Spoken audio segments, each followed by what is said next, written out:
چلو اب ساتھ چلتے ہیں بائی شمسا اقبال۔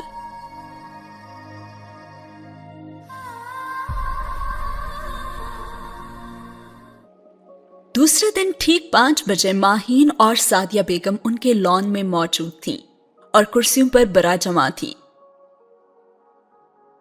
سعد اور راشدہ بیگم ان کے ساتھ بیٹھی باتوں میں مصروف تھی، اور تبھی سعد آیا اور کہنے لگا، ماہی آپ ہی چلے، میں آپ کو گھر دکھا کر لاتا ہوں، ان کی تو ملٹری کے متعلق باتیں مجھے بور ہی کر رہی ہیں۔ سعد نے دونوں خواتین کی باتوں سے بیزار ہو کر ماہین کو آفر کیا، اور ماہین تو اسی انتظار میں بیٹھی تھی اور فوراً اٹھ کر کھڑی ہو گئی۔ اس کے بعد اس نے اس کو پورا گھر دکھایا، لاؤنج، کچن، گیسٹ روم اور بیڈ رومز۔ ہر جگہ کی نفاست اور سجاوٹ قابل دید تھی، اور پھر اوپر والے پورشن میں وہ اسے اپنا کمرہ دکھانے کے بعد آخری بیڈ روم کے سامنے رک گیا،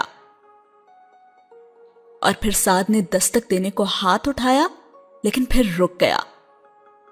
تبھی ماہی نے اس سے پوچھا کہ کیا ہوا پارٹنر؟ وہ بس سوچ رہا ہوں کہ شیر کی کچھار میں داخل کیسے ہوں۔ کچھار کہتے ہیں وہ جگہ جہاں پہ شیر رہتا ہوتا ہے۔ اور ماہین سوچنے لگی اور پھر اس نے کہا کہ کیا مطلب، کیسے داخل ہوں؟ ماہین کے تو خاک پلے نہ پڑا تو پھر اس نے یہی کہہ دیا، ارے بھائی مطلب یہ نا کہ ایک بھائی بن کر جاؤں یا پھر ایک جونیئر آفیسر؟ اس نے چہرے پر معصومیت طاری کرتے ہوئے کہا تو ماہین اس کا دکھ بھرا انداز دیکھ کر مسکرائے بنا نہ رہ سکی، اور اسے اب ہادی پر غصہ بھی آ رہا تھا جو سعد سے اس قدر سختی برتتا تھا۔ حالانکہ سعد صرف ڈرنے کی اداکاری کر رہا تھا، اس کے باوجود اسے غصہ آ رہا تھا ہادی پر۔ اور پھر ماہی نے خود ہی کہہ دیا کہ اچھا رہنے دو نا اپنے بھائی کو، مجھے بس ٹیرس دیکھنا ہے۔ ماہین نے اس کی مشکل دور کر دی، ہاں چلیں پھر ٹیرس پر چلتے ہیں، میرے اور بھائی کے کمرے کے ساتھ جو ٹیرس ہے نا وہاں پہ، شام کو وہاں بیٹھنا مجھے بہت پسند ہے۔ اور سعد اسے لیے ٹیرس پر آ گیا، اور وہاں آتے ہی ماہی نے اس سے پوچھا کہ کیا تم ہمیشہ اپنے بھائی کے کمرے میں جانے سے پہلے ایسے ہی ڈرتے ہو؟ ریلنگ سے ٹیک لگا کر کھڑے ہوتے ہوئے ماہین نے اس سے پوچھا، ارے نہیں میں بھلا کیوں ہمیشہ ڈرتا ہوں، ہاں بس جب وہ کمرے میں ہوتے ہیں نا تب جانے سے ڈرتا ہوں۔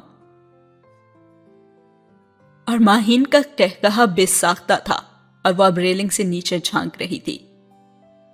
شکر ہے کہ حیدر بھائی ایسے نہیں ہیں، ماہین نے مسکراتے ہوئے کہا۔ اچھا ویسے حیدر بھائی ہیں کہاں؟ اس دن پارٹی کے بعد نظر ہی نہیں آئے، اور نہ ہی ان دونوں نے اب تک مجھ سے اس دن کا بدلہ لیا ہے۔ یہ خاموشی ضرور کسی طوفان کی آمد کا پتہ دیتی ہے، اسے مجھے ان دونوں سے نا ہوشیار رہنا ہی پڑے گا۔ سعد سر پر ہاتھ پھیرتے ہوئے بولا، حیدر بھائی تو اپنی فیونسی سے ملنے گئے ہوئے ہیں۔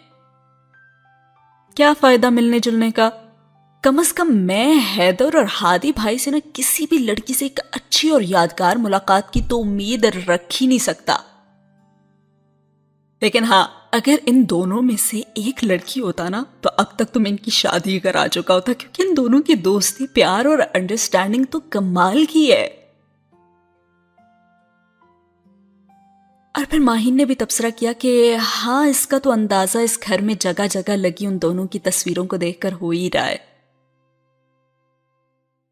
اور پھر سعد اصل مدے پہ آیا اور پوچھنے لگا کہ ایسے آپ یہ بتائیں کہ آپ کو کیسے لگے ہیں ہادی بھائی، کیونکہ ساری لڑکیاں انہیں دیکھنے کے بعد تو ان سے امپریس ہوتی ہوئی نظر آتی ہیں، لیکن یہاں مجھے ایسا کچھ نظر نہیں آ رہا۔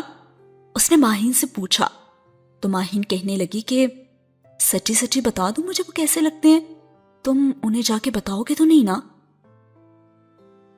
کچھ دیر پہلے کا غصہ پھر سے اسے آ چکا تھا، اور وہ ذرا آگے ہو کر شرارت سے بھرپور انداز میں کہہ رہی تھی، ارے بالکل بھی نہیں، آپ بتائیں مجھے، میں انہیں نہیں بتاؤں گا۔ سعد نے فوراً حامی بھر لی، تم اگر شیر کہتے ہو نا انہیں تو مجھے وہ شیر نہیں ببر شیر لگتے ہیں، جن کی دھاڑ سے در و دیوار لرز اٹھتے ہیں۔ وہ تم پر غصہ کرتے ہیں تو تم انہیں سخت دل بولتے ہو نا؟ کیا وہ واقعی سخت دل ہے؟ اور دیکھو اس دن کیسے کہہ رہے تھے کہ مجھے آپ سے مل کر بہت خوشی ہوئی، حالانکہ چہرے پر تو ان کے 12 بجے ہوئے تھے، وہ کھڑوس اکھڑو سڑیل اور نیم چڑا کریلا۔ اور تب اس نے ماہی کو ٹوکنے کی کوشش کی، ارے ماہی آپ ہی بس کریں، بس 1 منٹ میری بات سنیں۔ ارے نہیں، چپ کرو، تم آگے سنو۔ چلتے ایسے ہیں جیسے کسی سلطنت کے شہزادے ہوں۔ ان لڑکیوں نے ان کی فضول تعریف کر کر کے ان کا دماغ 7ویں آسمان کو پہنچا دیا ہے۔ اتنی اکڑ تو ان کی کلف لگے کپڑوں میں نہیں ہوتی جتنی ان میں خود ہوتی ہے۔ رکو، میں تمہیں بتاتی ہوں کہ وہ کیسے بات کرتے ہیں۔ اور وہ پھر ذرا پیچھے کو ہی۔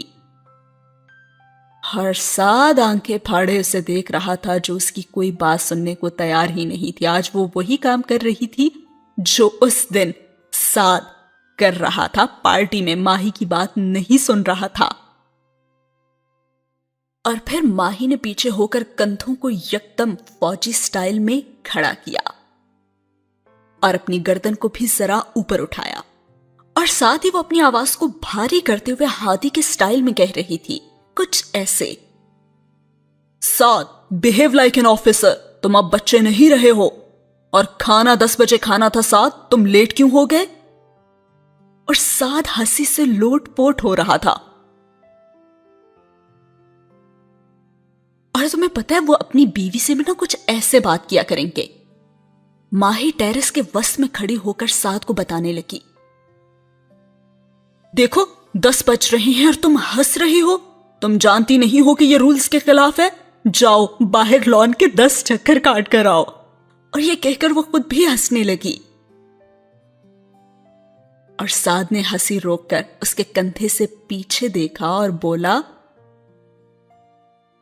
بھائی ماہی آپ کی تو آپ سے زیادہ اچھی ایکٹنگ کر لیتی ہیں، آپ کو مجھ سے بھی زیادہ اچھی طرح سے جان گئی اور اس سے زیادہ اچھی طرح بیان کر دیا آپ کو۔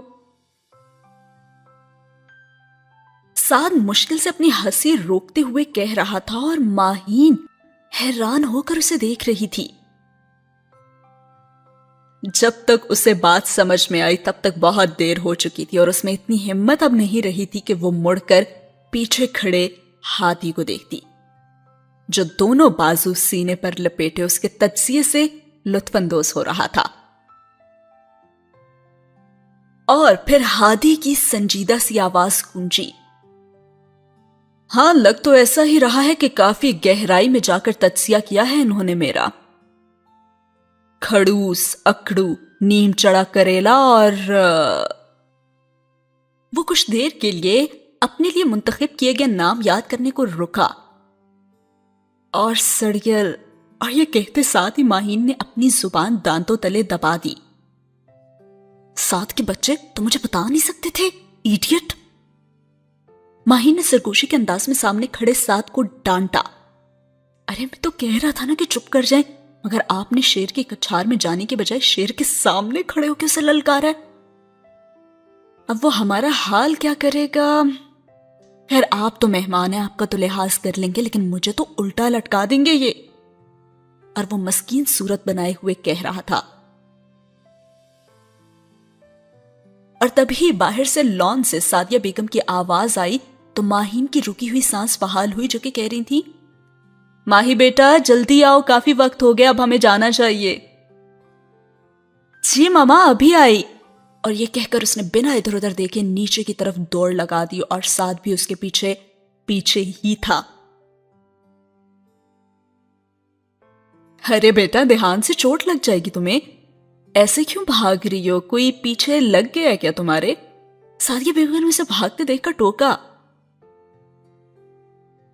کوئی نہیں آنٹی، ببر شیر لگا ہے شاید ان کے پیچھے۔ ہادی کی آواز کانوں سے ٹکرائی تو اس کا چہرہ مارے خفت کے سرخ ہو گیا، اور ہادی نے مسکراتے ہوئے یہ منظر دیکھا۔ آنٹی ویسے اگر یہ ڈاکٹر نہ ہوتی نا تو ایک بہت اچھی ایکٹر ہوتی یہ۔ سعد نے اب ایک اور وار کیا اور وہ سر جھکائے کھڑی رہی۔ السلام علیکم آنٹی، کیسی ہیں آپ؟ اب ہادی سعدیہ بیگم کی طرف متوجہ ہوتے ہوئے کہنے لگا، اور وہ کہنے لگی کہ وعلیکم السلام بیٹا، میں ٹھیک ہوں اللہ کے کرم سے۔ انہوں نے بڑی نرمی سے اسے جواب دیا۔